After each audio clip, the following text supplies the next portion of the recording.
Riot Grrrl is one of those movements that I've never known a ton about, and I've always wanted to dig more into. So I came across this band doing some grad school research, and I thought that would be a really great entry point into just learning more about the story of this Riot Grrrl phenomenon that happened. So this is the story of Bratmobile. If you like this video and you want to see more content around the Riot Grrrl movement, consider liking the video and subscribing. You can always unsubscribe, it's pretty free and easy to do. You can also become a member if you want a more direct impact on what I choose to cover on this channel. I'll post polls so people can vote on the next artist I cover. Also, I've been battling like a little sickness for a couple weeks now, and it's apparently decided to attack my eyes, so they are super bloodshot and struggling right now, but we're going to power through this one together. Polaroid girl, Polaroid boy, you're so white and you're so cute. Allison Wolf grew up in a household full of activism, if not much music. Her mother, who was a lesbian feminist activist, loved singers like Joan Baez, people who fought for causes in their art, but Allison wasn't super exposed to many different kinds of music as a kid. She and her twin sister were born in Memphis, and her mother divorced her dad when she was still quite young. Then she came out as a lesbian and moved them to Olympia, Washington, where she started the first women's health clinic in the area. Allison described her mother as kind of the hippie type. She said she went vegetarian for a year and really practiced that personal as political style of activism. She watched how her mother really struggled to start the first women's healthcare clinic and the pushback that the community sent to her mother for trying to do that. She said banks refused to give her mom a loan because they wanted her husband to come in and sign for it, and of course she was unmarried, and she also watched anti-abortion activists really target the efforts her mother was trying to do, and all of that left an impact on Allison. Molly, Allison's bandmate, who we'll get to later, said about Allison's mom, quote, "She had an air of fearlessness. I am sure she, like most humans, there's a fear there, but that fearlessness was definitely the energy that Allison's mom projected. You know, she didn't really take any crap. She didn't really suffer any fools, including me and Allison's other friends." By 1991, Allison had entered the University of Oregon. Growing up in Olympia, Allison became super invested in the local music scene, which was very stripped down, kind of folky music, stuff that she called love rock and K records. She brought a lot of that with her to college, this kind of like DIY aesthetic. And at the University of Oregon, that's where she met Molly Newman. According to Allison, she first saw Molly hogging the one payphone in their dorm building on the first night of the fall semester in 1989. She said, quote, "She was breaking up with some guy, I think, but she had this like fast-talking East Coast accent. She was tough, and she was just laying into this guy.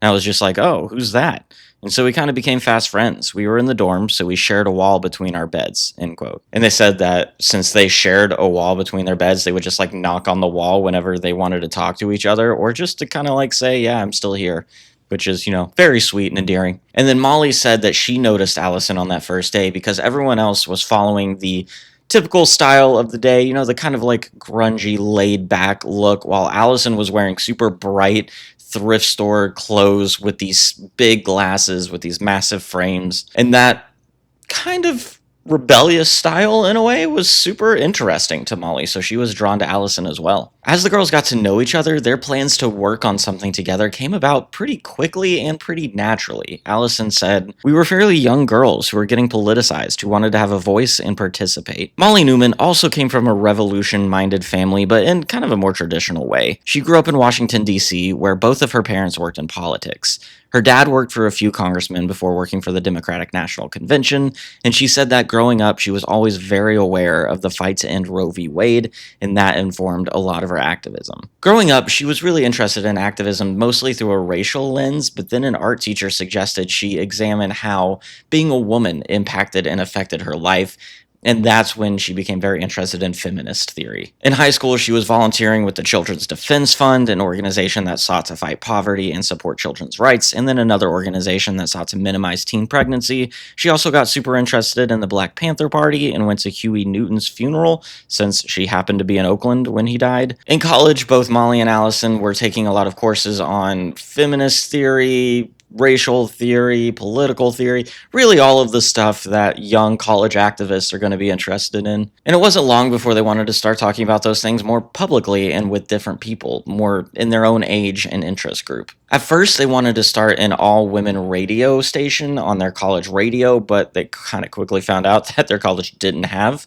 a college radio station. And then Toby Vale, who was a really prominent member in the Olympia, Washington scene, she suggested they start a fanzine. Toby was already running the incredibly influential zine called Jigsaw, which Allison and Molly loved, so her telling them to do something was essentially a call to arms. Molly explained, "We wanted to cover women artists of all genres, interview bands, and document a part of the musical landscape that we didn't see being documented terribly well." This was around the time that grunge was exploding in the Pacific Northwest, and at the start, Molly and Allison appreciated grunge music, but the more it went on, the more they recognized it as sexism dressed up in flannel. Not necessarily from the bands and the artists in the scene, but more the audience. And then Molly introduced Allison to Public Enemy and other hip-hop groups who were saying things in their art and in their music, and Molly and Allison started to think, maybe we have something to say too, just in a different voice from a different perspective.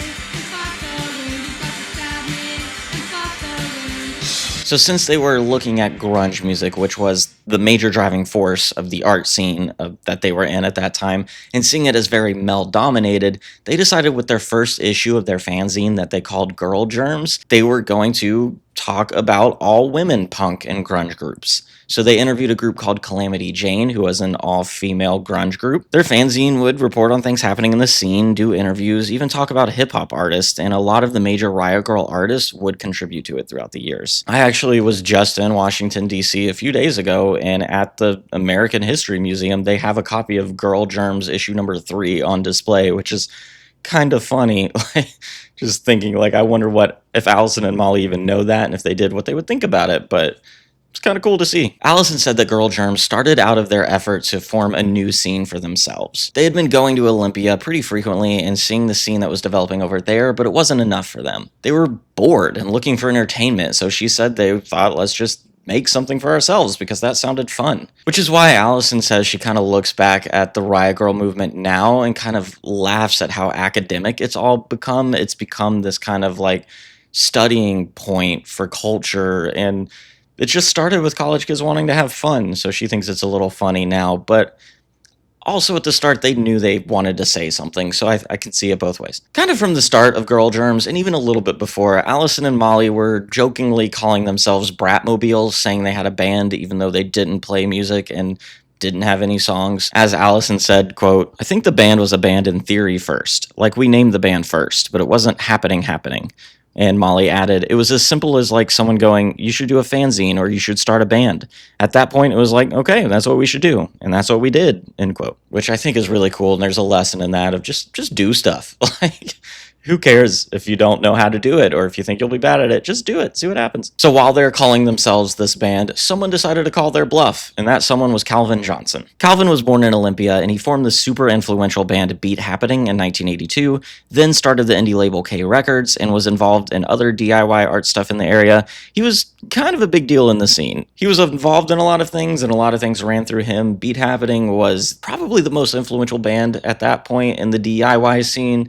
K Records had a lot of bands. He was kind of like a linchpin of the scene. He said he was putting on a Valentine's Day show in Olympia at the North Shore Surf Club with Bikini Kill, and he wanted this band, Bratmobile, to open for them. So Molly thought, okay, we have this show in 6 months. We should probably have some songs to play, and at least one of us should know how to play an instrument for it. So she grabbed her little guitar that she had brought and started to learn how to play it, kind of. She took one guitar lesson and then gave up on that and just started piecing it together for herself, and they began writing songs. They turned to their friend who was in a band and had a practice space, and they asked him, how do we write songs? What do we do here? And Oswald suggested, just listen to the Ramones and do what they do, which caused Allison to think, well, if everyone's listening to the Ramones and writing songs like the Ramones, then I want to do the opposite, and I'm not going to listen to the Ramones at all, and we're going to sound different. Allison said, from that day forward, I vowed to never listen to the Ramones. I wanted us to sound different. But it's just funny because at that time, it's not like we even had the ability to sound like the Ramones. Bratmobile's first show was Bikini Kill's third show, and Bikini Kill was already establishing themselves a little bit. Their shows weren't popular. They weren't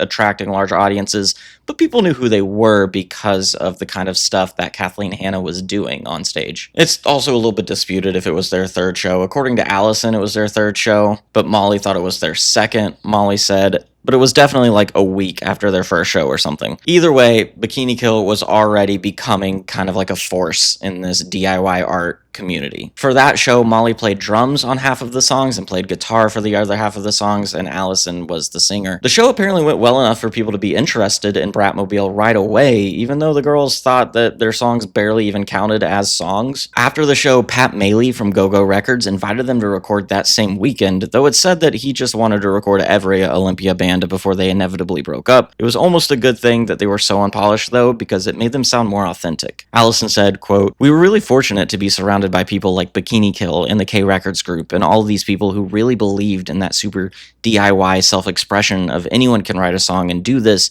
and express themselves in whatever means you have available to you." Molly added, comparing what they did to what Bikini Kill did, she said, quote, "We weren't that mysterious. They were so fierce and we were so dorky, and I think that was helpful in some sort of accessibility." Bratmobile did take Pat up on his offer to record, though those demos never really went anywhere, which at least Allison said might have been a good thing because the band ended up sounding very different than they sounded in those initial recordings. So it might be a good thing that they had a little bit more time to mature and develop their sound. So Bratmobile is now an official band at the start of this blossoming Riot Grrrl movement, which isn't quite a thing yet, but it will be very soon, and the foundations are there for it. Kathleen Hanna really put a lot of the political and activist ideology into this burgeoning movement, and as the leader of the primary band Bikini Kill at the time, that makes sense that she would be involved that heavily, but she was working at a crisis center for women and saw how a lot of women were being discriminated against. The Gulf War was happening, and the guys in the scene were kind of anxious about being drafted and sent to war, so Kathleen started saying, "What about the war on women that we're fighting every day?" So they started putting more feminist themes into their music and injecting the Olympia, Washington scene with this feminist thought. The scene also grew out of the need for women to have community in these shows that could often be kind of aggressive and violent. They wanted a safe place to belong within the scene. Molly talked about going to these hardcore punk shows and trying to be upfront and leaving the shows with bruises and scratches and scrapes and just not feeling the best, and she didn't want to feel that way. She said, "If there are more women and girls who feel safe and are present and in front, maybe that whole dynamic will shift too, and that would be great." At the beginning, this feminist punk movement was largely split between Washington State and Washington, D.C., largely because Calvin Johnson had a parent living in both places, so he was back and forth a lot. Also, Molly was from D.C., so she was back and forth a lot, so they were able to build connections in both of those communities. And you also in D.C. already had bands like Minor Threat and Fugazi and Ian MacKaye with his Discord Records doing really interesting and innovative and political and ideological hardcore punk music. So DC was kind of like a really easy fit for them. And through that connection, Molly became pen pals with a girl named Erin Smith, who was living in DC and had started her own fanzine. So Molly and Erin started trading zines with each other and writing to each other. And then someone, I heard it said that it was Calvin, but it might have been someone else, mentioned that Erin played guitar and maybe she should join Bratmobile. Before that, the girls had played with someone named Michelle Noel, but things didn't really click with her, so they were interested in talking with Erin. Erin Smith grew up in Washington, D.C., and her first real interest in music came from hearing Beat Happening in 1987. That was the first time that she saw women playing rock music, but it was also the first time that she understood the idea that you could do it yourself. You didn't need major label backing or super technical music skills. She said, quote, "Anybody could play an instrument, and you didn't have to be perfect. I could never be Andy Taylor. I could never be like the guitar player in Duran Duran. And I realized that was okay. I could still be good." Before meeting Molly, Erin spent a lot of time playing guitar alone in her room, which she said was really important for her. She said that period of isolation helped her to develop her ability and her ear and her sound and her style. When she started going to shows in DC, she found this community of like-minded musicians all invested in the DIY aesthetic that she had fallen in love with, and she became kind of infamous as like a massive Beat Happening fan, so much so that Calvin Johnson suggested that Molly should meet her to see this Erin Smith character.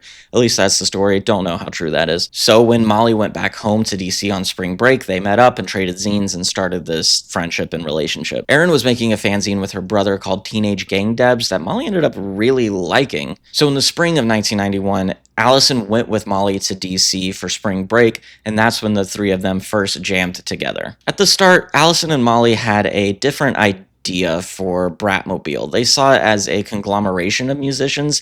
They would have different branches, one in Olympia with them, and then one in Washington, D.C., centered around Aaron and another musician there. So they took Aaron to play with another girl named Christine Bellotti, who had played in the all-female DC punk band Autoclave. Molly and Allison watched Aaron and Christine jam, but it turned out they clicked more with Aaron than Christine did. Christine was more into poppy music like Blondie. The four of them did end up playing before a Nation of Ulysses show, and they spent that spring break writing songs and practicing and recording. They enjoyed it so much that they decided to spend the entire summer break in DC focusing on the same things. They convinced Bikini Kill, who were already thinking about moving to DC, to do the same, so that DC scene that had become something of a boys' club was about to see a girl revolution.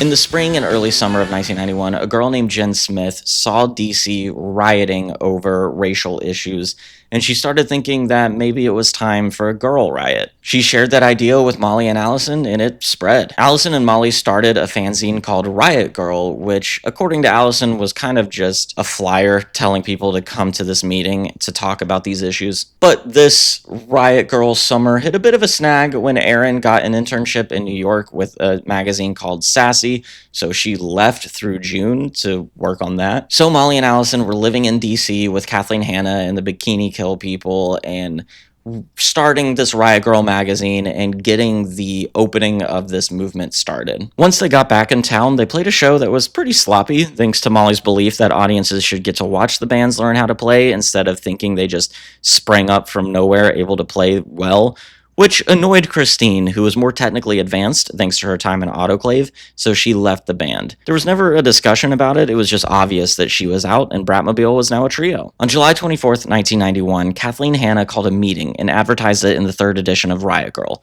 She had no idea what she really wanted to accomplish, she just wanted women to be able to meet and talk about music and the issues they faced in the punk scene. It would retroactively be known as the first Riot Grrrl meeting, the first of many across the country. The people at the meeting loved it and had another one the next week. Kathleen, after hearing their stories, realized that there were probably people like them all over the world. And what if these meetings could happen other places? What if different cities could have their own chapters of these Riot Grrrl meetings? Though she was always the instigator of Riot Grrrl, Kathleen always pushed back on the idea that she was the leader. Even though it was her ideas that spread through the movement, she always said that each chapter was led by the people in it. There was no one leader, which kind of caused problems later on in the Riot Grrrl movement, but at least at the start, it was kind of a beautiful idea. I'm not going to completely explain Riot Grrrl in this video. I don't really have the time to do that. Just give you enough of an idea so you can kind of figure out the context in which Bratmobile was operating. But if you are interested in Riot Grrrl and want more detailed information, I highly recommend this book, Girls to the Front, by Sarah Marcus. I've seen some people who she talks about in this book claim that it's not entirely accurate, but I still think it's a great resource to kind of get a general understanding of what Riot Grrrl was and the pitfalls of it and the impact that it had. So check out that book. It's a good one. In August of 1991, Bratmobile headed back west to play the International Pop Underground Convention in Olympia, which was kind of the culmination of the Girl Revolution summer. After that, they enrolled in the Evergreen State College to be in Olympia full-time, while Bikini Kill hit the road on tour. And I think Aaron was still out east, so they were kind of separated a little bit at this point. In the summer of 1992, Bratmobile hit the road for their first national tour, playing with Heavens to Betsy. It was kind of a rough time. Tensions ran really high, and the audiences weren't always there to enjoy the band and appreciate them, which, when you're giving a lot of yourself, giving a lot of your energy and your time, and people just aren't receptive to that, it can be kind of harder to find the motivation to keep doing it. One of the members of Heavens to Betsy remembered Molly and Allison yelling at each other quite a lot on that tour. Meanwhile, Riot Grrrl was still rolling along. There were different people doing different meetings, most notably in Washington, D.C. That was where, like, the main Riot Grrrl headquarters was, if you can call it that. More girls were starting zines, more people were starting bands, though not as many as Kathleen wanted. And girls were just finding community with other girls who wanted to talk about sexism, who wanted to treat teenage girl issues as actually important instead of just thinking it's like something you can brush under the rug.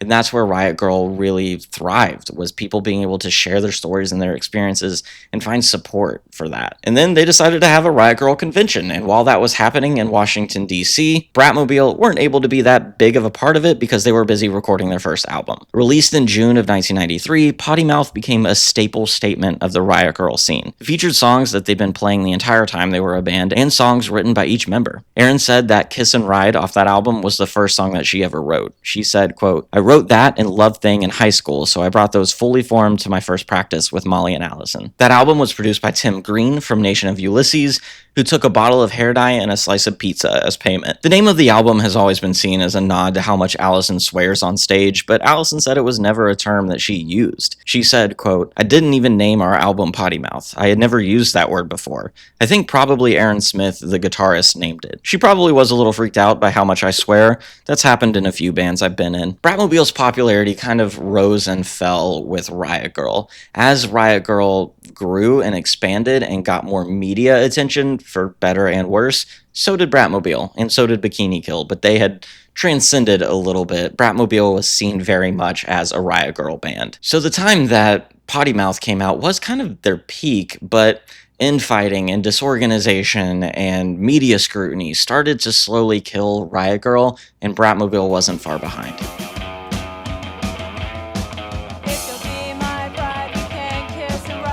After touring the UK with a band called Huggy Bear, they immediately went into the studio to record the Real Janelle EP, and you can tell that Allison's voice hadn't quite recovered from tour. It was the start of some tension in the band. Molly was treating it more seriously, and she welcomed the mass media attention, but Allison really struggled with that. She still saw Bratmobile as an extension of her community, and she watched how fame and attention tore Nirvana first away from their community and then tore them apart entirely. And she didn't want that. But Molly and Aaron seemed okay with the band being bigger and more serious. And this also kind of echoed the tension that was happening within Riot Grrrl too. A lot of different newspapers and magazines wanted to interview Riot Grrrls. They wanted an inside look at what this weird new movement was.